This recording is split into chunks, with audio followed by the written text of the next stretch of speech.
Hello, beloveds, and welcome to Christian Emotional Recovery, a podcast for those who are survivors of childhood trauma, emotional neglect, and narcissistic abuse. This podcast is hosted by Rachel Leroy, a college professor and trauma survivor. Many of us spend years trying to heal and don't get anywhere. We don't always target the trauma itself, which is so often what keeps us stuck. This podcast is where faith meets science. Rachel is an emotional healing expert with 20 years of experience applying healing modalities that helped her start making progress after nothing else worked. She'll show you how to do the same. Each week, we'll cover a topic that will show you how to heal trauma for good. Please check out our website and show notes at christianemotionalrecovery.com and join the Facebook community, Trauma Survivors Unite, Christian Emotional Recovery.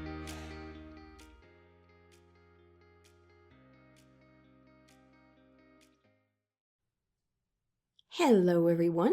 I'm Rachel Leroy, your host, and this is Christian Emotional Recovery.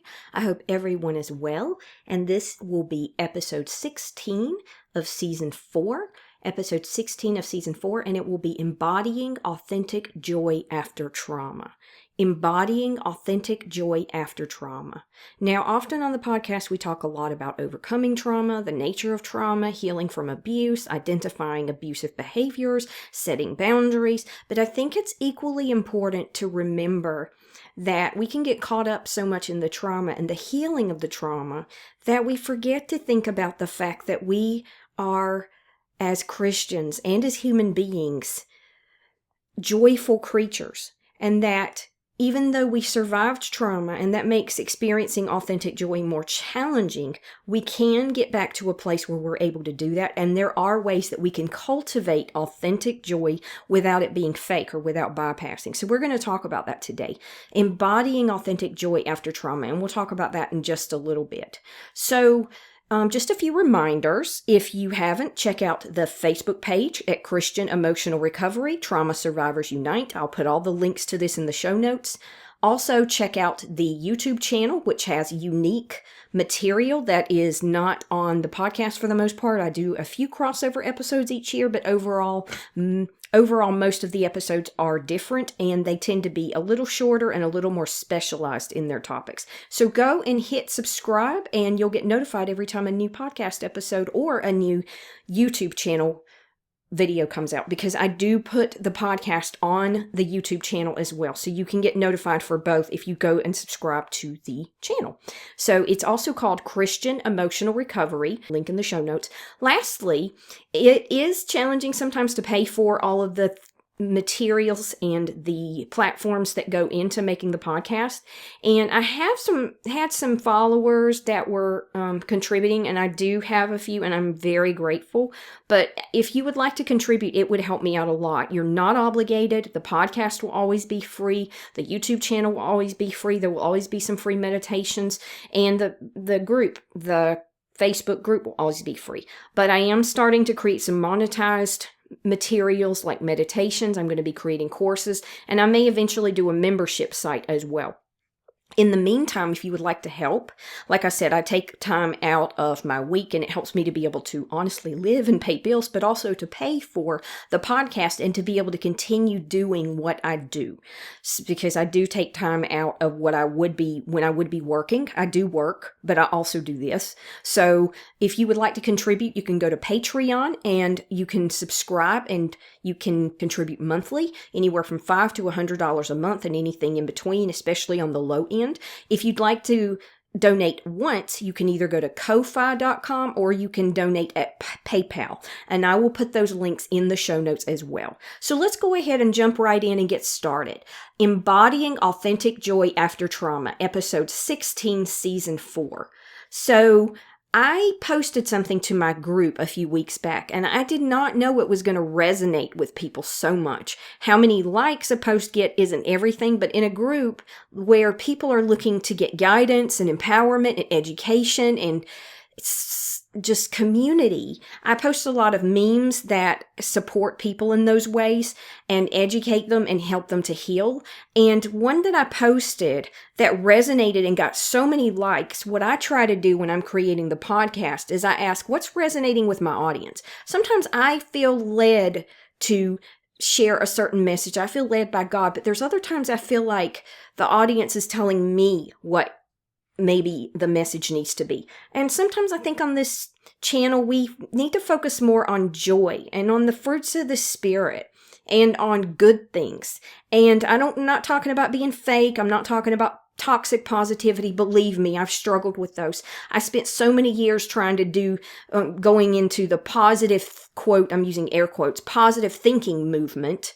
And it helped me a little. I love Norman Vincent Peale. I love his work. He's the one that wrote The Power of Positive Thinking back in the 20th century, middle 20th century.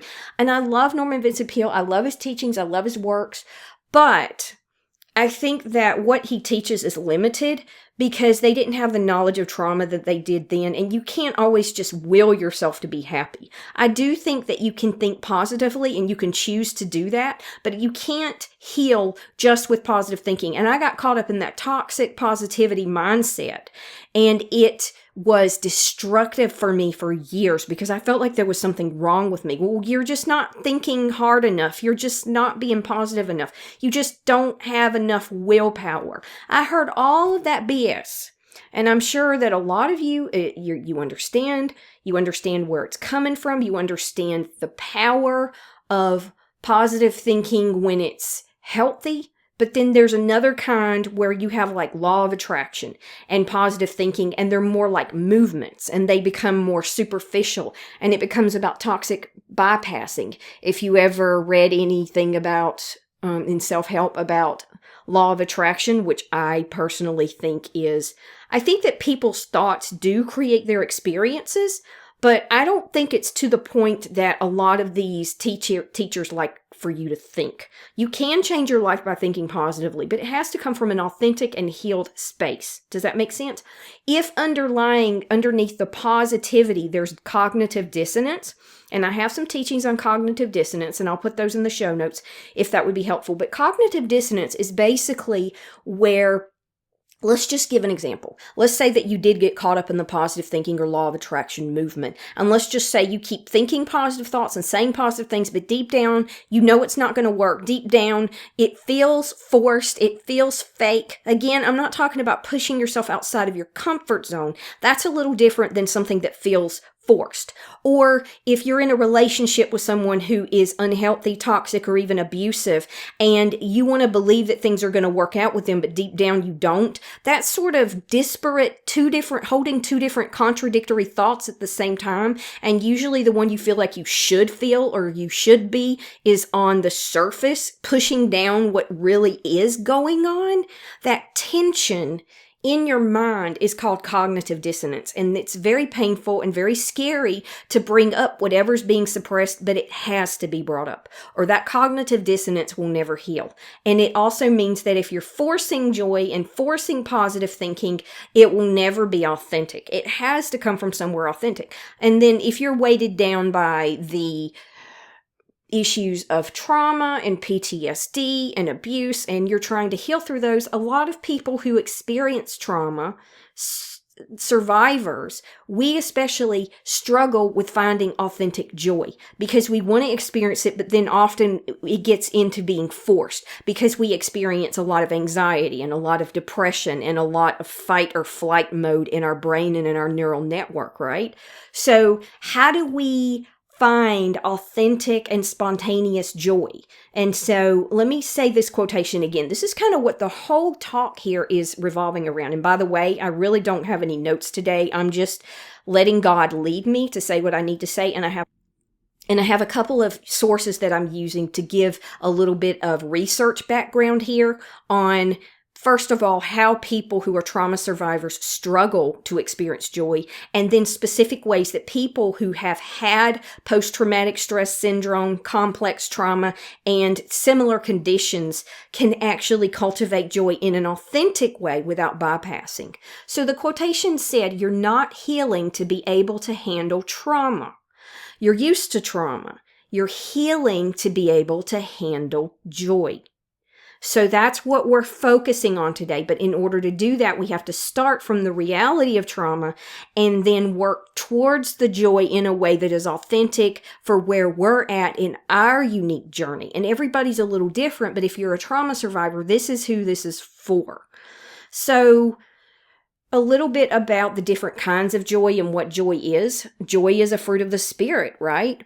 And joy is a little bit different than happiness. I believe that joy and happiness can be cultivated, but happiness, I think, is a natural product of favorable circumstances, which we don't always have. Nobody does. Trauma survivors are not. None of us has favorable circumstances all the time. We all face pain. We all face difficulties. We all face stress and disappointments. Some of us more than others, obviously. But joy is something that you can experience even through those difficulties. It's something that can be cultivated. And yes, while it can't be forced, it is to a degree a choice. Now, if you're experiencing something really difficult and you can't feel good or smile or be happy or feel grateful at that time, there's nothing wrong with that. It's starting from where you're at and working towards a more authentic place in an organic way. You can't force it. You can't force it. You have to acknowledge the emotions that are underlying, like I said, so you're not pushing them down, because you'll never experience authentic joy if you don't deal with that stuff that's deep down in your psyche and in your neural network. That's why we do so much about healing trauma from the body and working with the neural network and working with the vagus nerve to calm down that fight or flight instinct in our body so we can heal on multiple levels, on every level. Let's look at a couple of these articles, but first I wanted to talk about different kinds of joy. One that I have found, there's different brands of joy, but one that I have found that I've been able to vibe with, so to speak, even when I've been going through difficult times, is humor. Everybody has a unique brand and sense of humor, and you just need to be honest about what yours is and plug into it and partake in things that allow you to experience that humor, whether it's memes or silly cat videos or dad jokes or puns. I love cat videos, animal videos, puns, and dad jokes, okay? So maybe your humor's a little different. Maybe it's a little edgier or darker. Of course, you need to talk to God about what's acceptable there, but you need to understand yourself and what kind of humor, what makes you laugh, and then seek out people, videos, movies, books, and things like that that are, clean in a sense that you don't feel like it's bad to partake in those, but find what resonates with you and laugh. Have humor. And if other people look at you like you're crazy, who cares? There are times I'll be watching a video or I'll be reading something or listening to something and I just start cackling out of nowhere. My husband is sitting there next to me and we're watching TV, but I kind of have my headphones on and he thinks I'm crazy. And that used to bother me. And I mean, it's not in any malicious way, but you know what I mean? Somebody will look at you like you're crazy, or you think something's funny and you just laugh and laugh and laugh and they're just looking at you like, what? Who cares? Laugh anyway. We have been denied joy and humor and laughs and normalcy to the point that when you experience it, as long as it's not at somebody else's expense in a malicious way, laugh. I mean, you might think monkeys are funny or old cartoons where the animals, the characters slip on banana peels. I don't know. Whatever works for you, though, find it and go with it. That is one form of joy. Another form of joy is just when things are really, really difficult. I call them small mercies. And I actually have a course on gratitude. And I think there's a strong connection between gratitude and joy. And I'll admit, I suck in this area. I struggle. And I taught a course on gratitude. Okay. So I'm still working on this. And I think gratitude is another thing that sort of ties in with joy where you can't force it. But if there's a way that you can be thankful for small mercies, it might be that maybe the weather's been hot all summer and it finally cooled off some. Maybe it's something just like a phone call with an old friend that you talked to for an hour and it just made you feel better. Maybe it was picking up an old lady's change when she dropped it in the doorway and you were able to help her and it just felt good to do something nice. It could be something small. It could be a little flower growing out of the pavement and seeing its resilience and sort of reflecting on the fact that that's you. You're the flower growing out of the pavement, right? the resources that we have. I am so thankful we live in the modern era where we know about trauma, where we know how this stuff works, where we have tools and resources, many of which are free. So even if you can't afford to pay something, there is enough stuff out there that you can heal. And then you can get cheap stuff like books. And then if you're able to pay for more expensive things like courses, that's a privilege and an honor too, because those tools will help you to heal a lot faster if you use the ones that work for you, right? So knowing about the body and how trauma works in the body and understanding the medicine behind the vagus nerve and all of those things is such a blessing and such a privilege. So finding authentic things that you're like, you know what, that's not so bad. You know what, that's good. You know what, let's think about a few.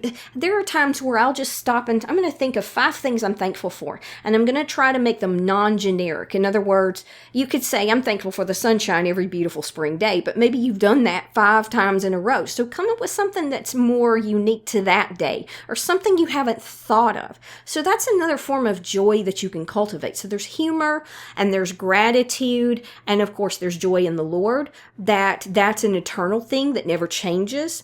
And there's a lot of scriptures on that, so you could meditate on those. Like I said, again, not in a forced way, but praising God, just singing praises, listening to praise and worship music. You can mix these together, like maybe it's gratitude and praise and worship, but if it's something that resonates deep in your soul, maybe it's something where the person is crying out to God because things are difficult, but they're also praising God, again, not in a forced way, but like in a way that you can at least understand that things will get better and that God is sovereign. And just remembering that can be so reassuring, and meditating on the fact that God is your healer and your comforter and your protector, and that God created all of these different forms of joy, including humor. If God didn't have a sense of humor, I look at certain animals and they're just adorable, but they're also funny. I think about animals like monkeys and ducks and kittens, and they're just so cute, but they're also hilarious. And I just can't imagine God not having a sense of humor. If we're made in God's image and we are modeled after God, I believe that when it talks about we're made in God's image, I think that's more metaphorical than physical. Maybe God does have a human form. I don't know. Who am I to say? I don't know what God's physical form is or if God has one. But if we're made in God's image, I believe that not only is that physical, but it's also in our minds, which means God is humorous. God created humor, and God created joy, and God had created all these different kinds of joy. And there's a lot more, but those are just some that I'm thinking of off the top of my head. The joy of the Lord, the gratitude that you can feel even in difficult times, those small mercies. Like I said, you might take, I'll put it in the show notes, I'll put the gratitude course. Now, it's not Christian based, it's more like a general course that I created for Udemy students, but it's on my website now, and I will create a link so you can take that course if you're interested. It's not too expensive. And it takes you through different ways that you can show gratitude, and talks about what gratitude is and the benefits of it and the science behind it and how you can cultivate it in specific practices. We go over specific practices in your own life. And then, of course, humor as well. Humor is one of my favorites. So let's go ahead and talk about how people who survive trauma and abuse struggle more in this area, because I think understanding the reality of it and then pushing towards how we can overcome those realities and how we can work with those realities is an important foundation. So we don't experience that cognitive dissonance. And so there's an article on mentalhealthawarenessaeducation.com, mentalhealthawarenessaeducation.com, and it's by Ann Moss Rogers, and it's called The Secret of Post-Traumatic Growth, Steps to Finding Joy After Tragedy. And we'll get to that one in just a minute. That's where I want to really focus. But first, I want to talk about why is it hard to feel joy in the aftermath of trauma? And that's where that will help us to understand our why, and then we'll understand how to overcome that. You can't overcome something unless you understand it to some degree, at least I think. Why is it hard to feel joy in the aftermath of trauma? Why is it hard to feel joy in the aftermath of trauma? And this is in Psychology Today, and this is by Valentina Stoycheva, PhD. And So this is by Valentina Stoycheva, PhD. Why is it hard to feel joy in the aftermath of trauma? I will put both of these sources in the show notes like I always do, so you can refer to them and read them if you want. Psychology Today. And then there's a quotation here by Plato from 360 BC. So it says, to truly leap, you must learn how to use the ground as a springboard and how to land resiliently and safely. It means to test the leeway allowed by given limits, to outdo and yet not to escape reality. I love that quote. That is so powerful. And this is what I'm talking about here, to be able to start from where you're really at. And to be honest about that is where you can then start to move forward, understanding that and making your movements based on that knowledge and understanding. I'll say that again. In the quotation here at the beginning of the Psychology Today article, it says, to truly leap, you must learn how to use the ground as a springboard and how to land resiliently and safely. It means to test the leeway allowed by given limits, to outdo and yet not escape reality. And that's by Plato in 360 BC. Wow, that goes way back. There's some universal wisdom there. So basically, it talks about how people as trauma survivors particularly struggle in the area of play. Play is another form of joy, I believe. It's not just humor, but it's also being able to enjoy life in general. Enjoying life is another form of joy, whether that's enjoying a good meal, going for a walk outside and enjoying nature, enjoying some time with friends, listening to a book or watching a movie, or testing your physical limits a little bit with exercise. Whatever healthy activities give you enjoyment of life and help you to feel like you're living your life, that's also, in an authentic place, experiencing joy.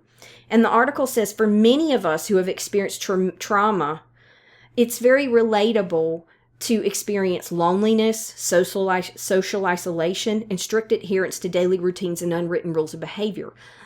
But it's in the absence of one crucial emotion, joy. We go through the motions, right? And then in the aftermath of trauma, it's often difficult to feel joyful, playful, or carefree. And here is why. Okay, so a little bit, it talks about how as a result of the beloved pediatrician and psychoanalyst Donald Winnicott, in recent decades, play has been added to the list of markers of mental health, along with Freud's original work and love. The ability to experience joy and happiness is a crucial sign of psychological well-being. So you can't experience those if you're in fight or flight. It's harder to experience those if you're depressed, right? So being in that midline area where you're engaged but not overactivated is a sign of mental health, right? So while joy is not exactly the same as playfulness, it says, to feel joy, we must be able to play, explore, unburden ourselves from certain emotional inhibitions, and detach from anxious and ruminative thoughts about the difficulties and demands of everyday life. Well, some people say, well, Rachel, that sounds contradictory. You just said you have to acknowledge those things. Yes, you have to acknowledge those things first, and you have to come from the reality of those. That doesn't mean that you bog yourself down in them, obsess over them, ruminate over them, and worry about them. I understand, been there, done that, not always easy to do, easier said than done. But the more you cultivate this in an authentic way, the better you get at it. And it says Winnicott opposed the predominant view of the time, the first half of the 20th century, which was also when positive thinking and people like Napoleon Hill were coming along. I'm not dissing those people. They had a lot of great teachings. I've read their work. It's very helpful. It's very uplifting. But if that's all you have and you don't have the knowledge of trauma and you don't have the psychological tools to heal that trauma, it can be very difficult to heal with just that alone. And it says that play was the opposite of reality and argued that children's inner lives are not any less real than reality itself. So Winnicott opposed the predominant view of his time, the first half of the 20th century, that play was the opposite of reality, and argued that children's inner lives are not any less real than reality itself. Play, then, was the transitional space between objective outside and subjective inner reality. Playfulness, in turn, is the ability to stand in a shared space with two realities at the same time, the real and the make-believe, the true for adults as well as for children. Now, I would say here it's the ability also to hold two things as true at the same time. I have experienced trauma. I do feel sad a lot of the time, or I do experience anxiety, and I can experience joy, and I can move forward, and I can heal. So there's cognitive dissonance, but then there's also the ability to have that both and mentality. And it's talking here about playfulness and the fact that some of it may be fantasy or imaginary, but it's also not necessarily contradictory to reality as long as it's in a healthy way and not just disassociating and escaping in a toxic way. Does that make sense? So it's the motivation behind it that matters. So it goes on and just talks about this concept a little bit more, the Psychology Today article, and then it talks about disassociation in trauma. And when we disassociate, that's exactly what I'm saying. We don't go and create this huge fantasy life and fantasy world to get away, to disassociate. We ground ourselves in reality. We accept where we are. We work on our emotions. And from that place, we can find playfulness and joy and escape in a healthy way, and that we don't have to think about our trauma or obsess over it or be identified with it in our identity all the time. So, but it does talk about disassociation. What is that? And that's what you don't want to do. It says where there is trauma, there is some level of disassociation. Now, when I say you don't want to, I'm not trying to guilt you and say, well, shame on you. That's your fault. It is not your fault if you disassociate. On the contrary, I feel for you. I've been there.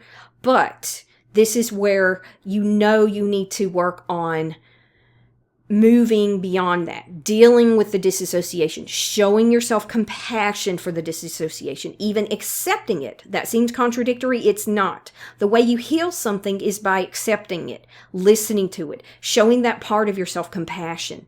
But it says that the disassociation can range from a feeling of disconnection with your body and its physiological emotional states to disassociation of affect, A-F-F-E-C-T, as in when we talk about an intensely emotional event with no feeling at all, to more extreme cases, depersonalization and out-of-body experiences.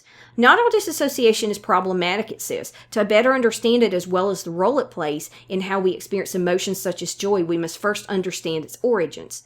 And it talks about how we experience disassociation, where it comes from, and it's obviously a mechanism that protects us during severe and traumatic and extremely stressful events so that we can protect ourselves. And healthy disassociation that occurs in everyday life when we daydream, mind wandering when we are, say, driving on the highway, or when actors are performing, thus existing in two realities, their own and the character they are playing. In the aftermath of trauma, disassociation as a normal process gets unconsciously hijacked in service of psychic survival. For example, if the body cannot escape, the mind does, and it does so in a rather extreme way. The continuity of self is threatened because the reality of the trauma is so disorganizing, so disorienting, I would say, that it must be encapsulated and isolated in a self state, which then can become inaccessible to the other self states. So basically, you start compartmentalizing in a way that's not healthy, and you create these parts that sort of split off. We're not talking about multiple personalities in most cases, but it's kind of like that. And then, so when we do that, it becomes inflexible, and our autonomic and unconscious process, the individual is inflexibly imprisoned in only one or the other position. Healthy functioning and playfulness become compromised. So that's where disassociation is not good. And it's here we observe both a lack of fluidity and shifting from one emotional state to another. There's that rigidity, so to speak, and following these rules to keep us safe.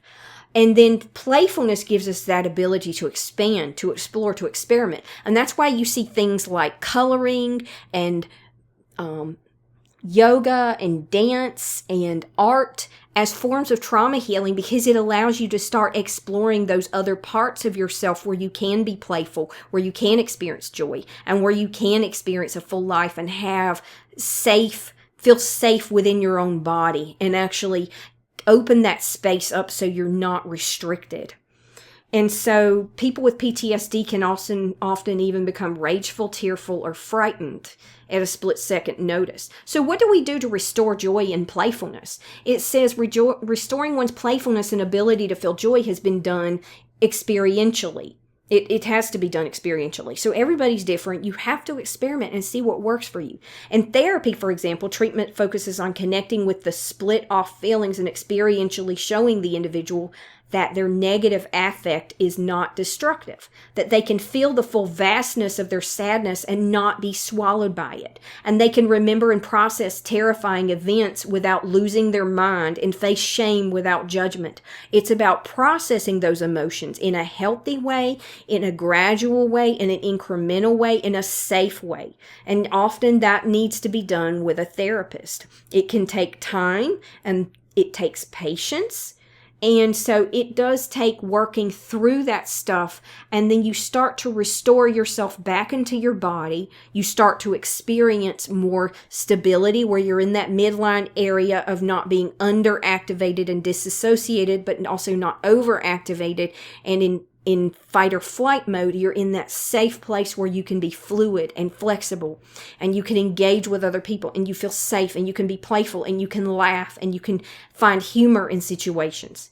So in that sense, it says Plato's metaphor of leaping is indeed quite evocative. For the play capacity to be restored, we must relearn to feel safe in leaping from one self-state into another. But I love that quotation. I want to read it one more time. The Plato quotation from this article. It says, to truly leap, you must learn how to use the ground as a springboard and how to land resiliently and safely. It means to test the leeway allowed by given limits, to outdo and yet not escape reality. And that's Plato in 360 BC. So this is foundational stuff that goes back not just centuries, but millennia, literally. So there's some truth to that there probably. So the secret to post-traumatic growth and steps to finding joy after tragedy, the other article in the Mental Health Awareness Education site by Ann Moss Rogers, talks about how to find joy. It says after tragedy, but I would just say after any kind of trauma. Right? Experiencing PTSD growth involves a transformative process, it says. A personal emotional evolution. Notice the word evolution. It isn't forced. It happens over time. You allow the natural process to take over, but you steer and gently push and guide that. You don't force it. And it says emotional evolution that can result in personal development and positive change following a traumatic event. The popular narrative of post-traumatic growth goes something like this. Someone weathers great tragedy and years later, ta-da, emerges a new person, stronger and wiser than before. We've all heard the cliche of the butterfly and the chrysalis. And it's true. It is true. But it doesn't just happen like snap of your fingers, there it is. You might have moments like that. I've had a few where it was like everything just came together.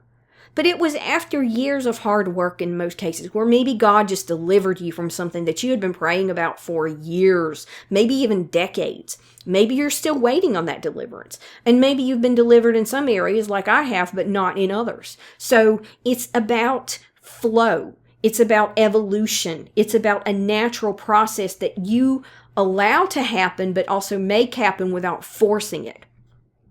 So it says you can experience post-traumatic growth. It isn't something that simply happens automatically because you have weathered tragedy. You have to work at it, it says. You have to want it and be willing and open to take steps to make it happen. In other words, you need to be intentional about wanting to heal and taking that experience to help others in ways large or small. So being intentional is not the same thing as forcing. It's seeking an outcome, but it's doing it in a way that flows and also accepts where you're at, shows compassion on yourself where you're at, is patient, and it's about acceptance. It's about surrender. Acceptance and surrender are everything.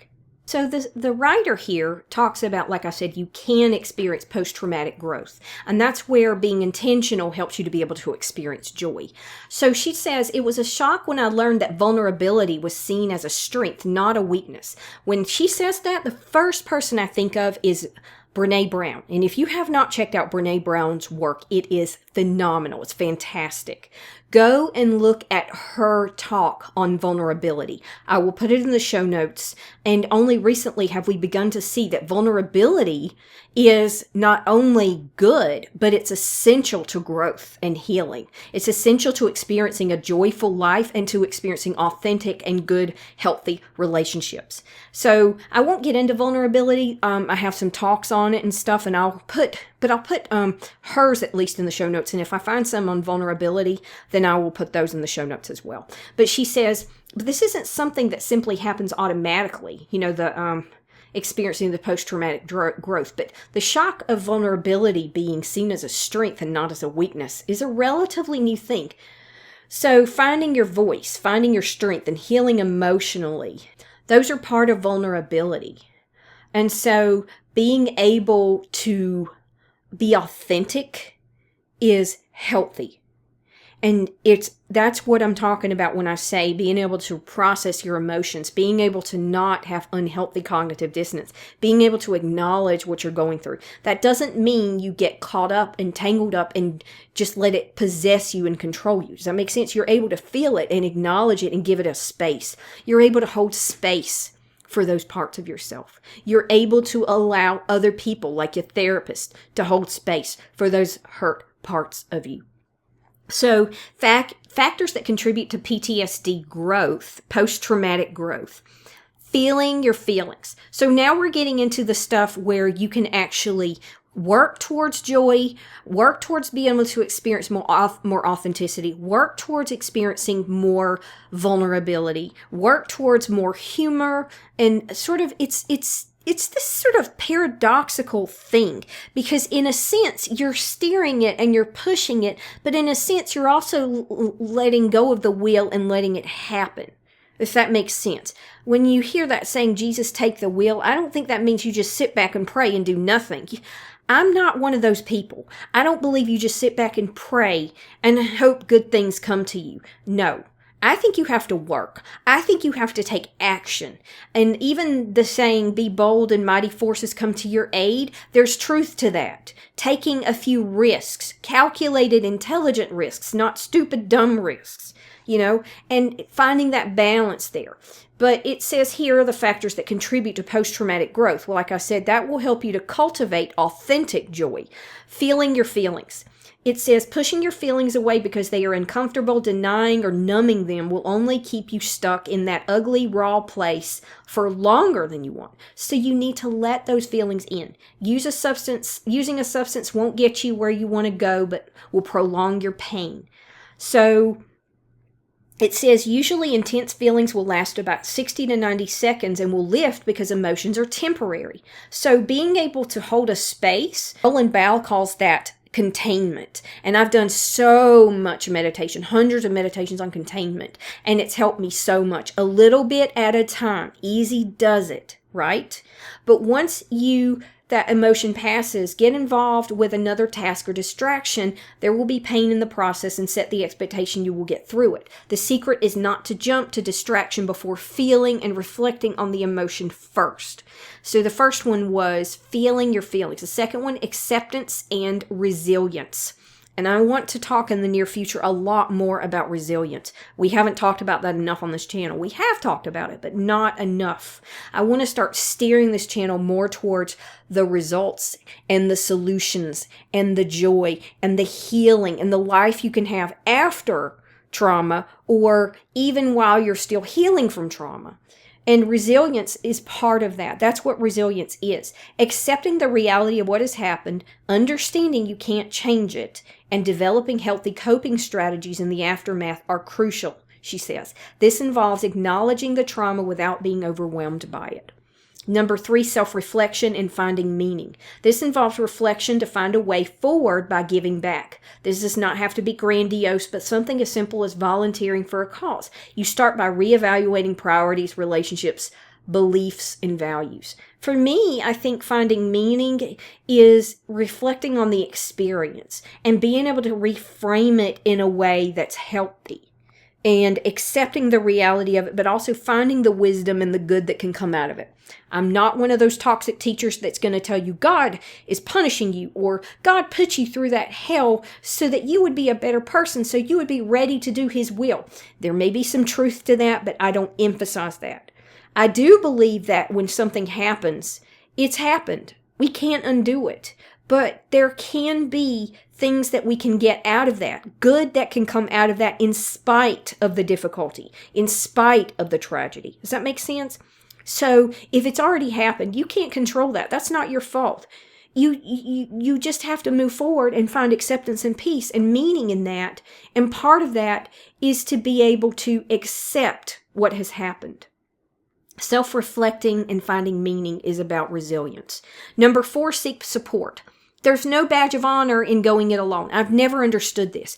We actually glorify people who have gone through hell and kept it to themselves and helped other people while they were going through something hellish themselves. And then we think they're so great. I don't think that's great. I think that's toxic.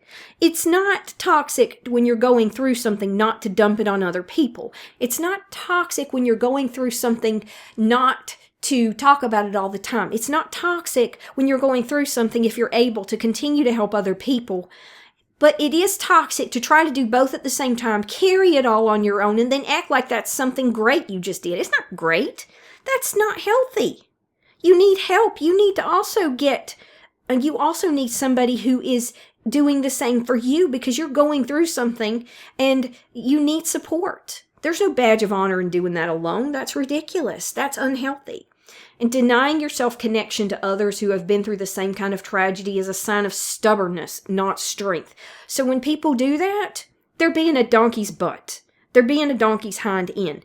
Get help. Get support. Whatever that is for you, whatever's available with the resources you have. There are people who love you. There are people out there in groups that will respond to you. There are therapists, whatever resources you have. YouTube, there's a lot of places you can get support, virtual or literal, that will help you get through something. But don't go it alone. Don't be a donkey's butt. Okay? Because that's not healthy. You need support. That is normal human experience. Everybody needs support at times. So your close relationships, reaching out to others for support, whether through therapy or discussion groups, can help you process emotions and gain new perspectives. Now, I have a group and I have had people who would say, I need somebody to talk to. I have done coaching. If you're interested in coaching, then reach out to me. We can work something out. However, I'm not a therapist. And I've had people who wanted me to just wanted to talk to me for free. I wish I could do that. I don't have the emotional resources and I don't have the financial resources to be able to devote that kind of time and energy. So I had to make a decision in my group a while back that I could not just one-on-one talk to people for hours on end, either verbally or with text chat. So you can post stuff in the group. We will support you. We will help you, but I cannot be your therapist. Okay. But there are a lot of great resources where you can do that, where you can find that. And we do want you to find help. We do want you to find people you can talk to. And if you're just in a place where you don't know what to do, there are also in your country, most of the time, 988, I think it is, in the United States, where you can get help and just speak to somebody. You don't have to be at a place where you're ready to end everything. You can just be in great distress. And if you need to actually talk to a human being, dial that emergency number and they will help you. They will listen. Sometimes you just need somebody to listen. So there are resources, even free ones, out there if you need them, okay? And I'm here there. I'm here for you, okay? I'm not saying I'm not here for you. I'm just saying I can't give free one-on-one therapy. I have to set that boundary. You understand from your own experience as a trauma survivor that you have limited spoons. A spoon is the amount of energy you have each day, and each of us have a certain amount. And when they're gone, they're gone. So I try to help people, but I also try to set boundaries and protect myself and my energy at the same time. So I can help people, but I have to do it within certain boundaries. And you need to do that too. You know, you can't help everybody under every circumstance. You set the boundaries based on what you know you can do and try to help people, but don't push yourself where you know you can't do it, right? Find new perspectives is the next one. Find new perspectives. Viewing traumatic experience as an opportunity for growth rather than solely as a setback involves reframing the experience and recognizing opportunities for personal development.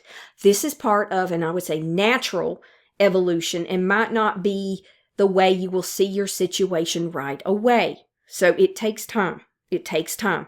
Don't force that. Don't force it. But it is a step. And if you know you can do that authentically, you know you're making progress. And that is a good thing. It says suffering is part of life and there are tragedies every day all around us. A crucial step in the process of growth after tragedy is learning to accept that you weren't singled out when things go wrong. Oh my God. I suffer from that one. I struggle with that one. I feel like God sometimes even has singled me out. And I'm still working on that because I want to heal that. And then when I do, I want to take a lot of what I'm learning and I want to make a course on restoring our personal relationship with God. I'm not talking about theology as much as I am personal relationship. There's theology involved, but I am going to create a course because I've had so many people ask me about that. I'm having trouble with my relationship with God. I want to believe He's good. I want to believe that He's not like these other people that did me wrong, but I'm struggling to separate the two. And I understand that. I'm struggling with that too. You're not alone if you're struggling with that. It's normal. God sees you. He understands why you feel that way. He loves you. And He is not condemning you for feeling that way. Tell Him how you feel. Tell Him how you feel. And we will work on this together. We will work through and get through this together. So number 6 is take action. Actively engaging in behaviors and activities that promote growth, such as adopting a healthy coping strategies, exercising instead of drinking, I guess alcohol is what they're talking about, for example, pursuing new interests or helping others who have faced similar challenges. Do you know how much it's helped me having this channel? Do you know how much I've healed and how much I've grown because of having this channel? You may not start a trauma recovery channel or group, but if you can find ways to just be helpful to other people in groups you're in, that can be a way that you can help yourself heal and also give back at the same time. And you'll feel a sense of joy and connection and satisfaction in helping other people who may not be along the healing path as far as you are yet. And I'm still learning from people that are farther along the path than I am. And some of you may be farther along the path than I am, right? We're not comparing here. We're working on this together. We're working to help one another. There's no comparison. There's no competition. Number 7, cultivate humility, hope, and gratitude. Looking for a hopeful outlook and believing in the potential for positive change despite adversity, and even naming that which you are grateful for in the face of great loss is another important step in the process. And that's why I said gratitude is so important. And if you want to start somewhere, you could take my course. You're not obligated to, but you could take my course and I'll put it in the show notes, like I said, just as some strategies to help you to cultivate gratitude. It might just be keeping a gratitude journal. She says here, I'm not saying to embrace toxic positivity, but rather to look at it through a different lens for your own sake. That's authentic. Not fake. The sake of your relationships and your future. So is it about choice? Yes, it's about choice. We don't want to be helpless. And like I said, where does it get into the point where you're forcing it? You'll start to feel it. You'll start to know it. Making a choice and saying, you know what? I've really been feeling sorry for myself lately. You know how you sort of wake up and it's authentic and you feel it and you're feeling convicted, but you're not feeling guilty or you're not feeling self-loathing or shame. You're just like, wow, I really need to work on that, don't I? And people who are empathic and have consciences are able to do that. Unfortunately, people with extremely high toxic narcissistic traits struggle to have humility and to choose consciously to change. That's repentance, right? Repentance isn't condemnation. It isn't guilt. It isn't cognitive dissonance. It isn't shame. Repentance is choosing to change on an authentic level. Maybe Jesus convicts you of something and you're like, oh, wow, I'm going to work on that. Okay. There might be a touch of guilt, but it's not something that completely overwhelms you. And it's authentic, like I said. Number 8, integration and adaptation. Integrating the experience into the unique tapestry of your story and adapting to changes it brings involves adjusting to the new circumstances and incorporating the lessons into daily life. Number 9, patience and self-compassion. This is one of the most important ones, one that I emphasize all the time. Patience and self-compassion have to come with acceptance. And the acorn technique is one way to process your emotions by having patience, humility, self-compassion, and surrendering and being accepting of what's going on all at the same time. It sounds difficult, but the more you cultivate it, the more easy it becomes. I'm not saying it's easy, but the easier it becomes. Now I have an acorn meditation you can purchase from the store. You can also get it free on the YouTube channel, and you can also find it on Insight Timer. So I will put that in the show notes as well. There's a lot of resources, and I want you to have those, right? So patience and self-compassion, it says it's important to recognize the growth is a process that takes time. And for this, you need to be compassionate towards yourself in that journey. Pete, what I found too is I was so closed off at one time, so hurt, so angry, so wounded that I literally had to fake.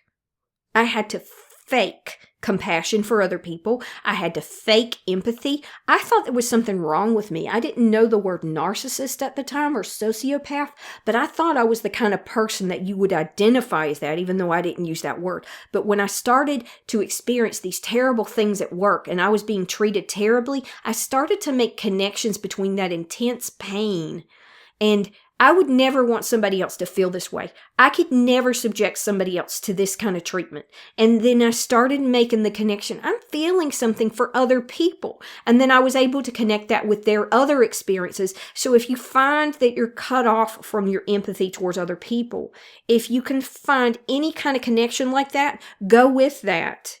Go with that, and it'll take you down a path where you're able to open up. It takes time, but heal gradually and feel for other people.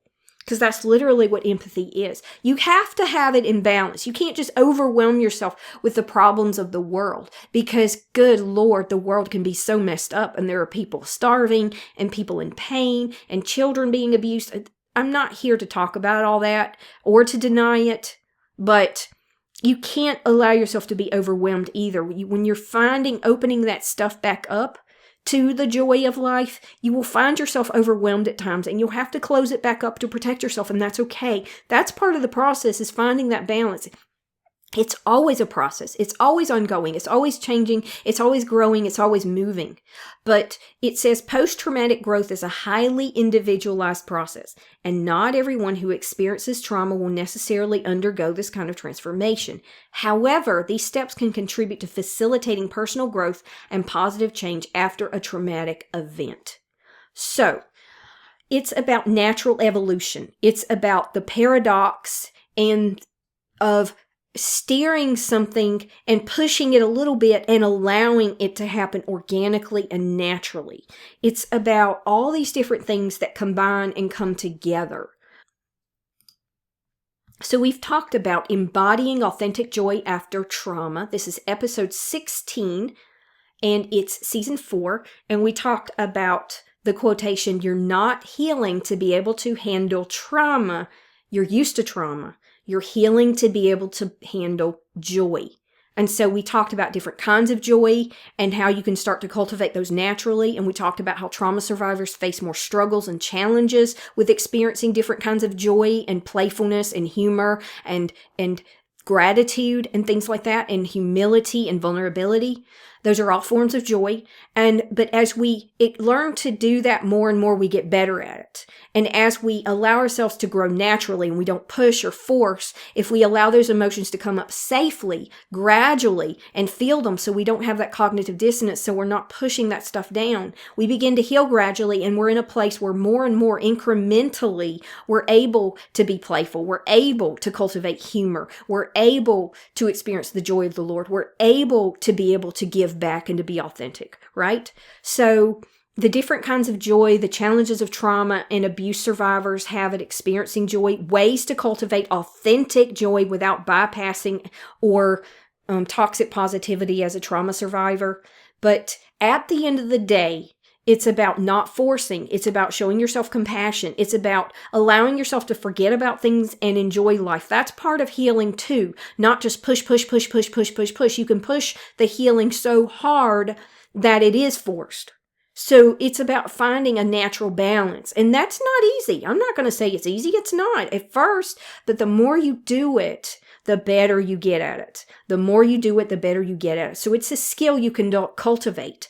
We used to not know that, but even in the last 20 years, we've learned that adults can learn new and complicated concepts. And the brain scans prove it. It's called neuroplasticity. Neuroplasticity. You can experience joy again. You can be an authentic, safe person for yourself and for somebody else. You can experience the joy of the Lord and not feel that underlying, well, there's something wrong with me. Well, this isn't right. This isn't real.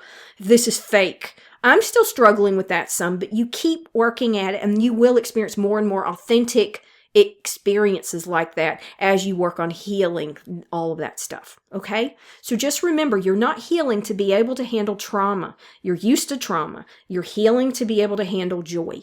And go with that today. What can you do today to cultivate authentic joy where you're at here and now that's not forced, that's right where you're at? What can you do to take one baby step towards healing your trauma, towards processing your emotions? Think about that and just do one thing like that today. Just one thing. And every day, the journey of 1,000 miles starts with one step. One step doesn't seem like much, but when you look back over the days that have passed, you see the progress you've made. So if you haven't started, start now. Start today. And you will, in time, see that progress, and it will be so worth it. It's so worth it. Remember, beloveds, you are fearfully and wonderfully made, and God loves you. Have a great day. Thank you so much for tuning in to this week's episode of Christian Emotional Recovery, hosted by Rachel Leroy. For links to this week's resources and to join the discussion, check out this episode's show notes at christianemotionalrecovery.com, where you can also find links to our YouTube channel and Facebook group. Join our email list and get other episodes and resources. If you enjoyed the podcast, please rate and review the podcast and tell a friend who may benefit from this message. See you next time. And remember, beloveds, God loves you, and you are fearfully and wonderfully made.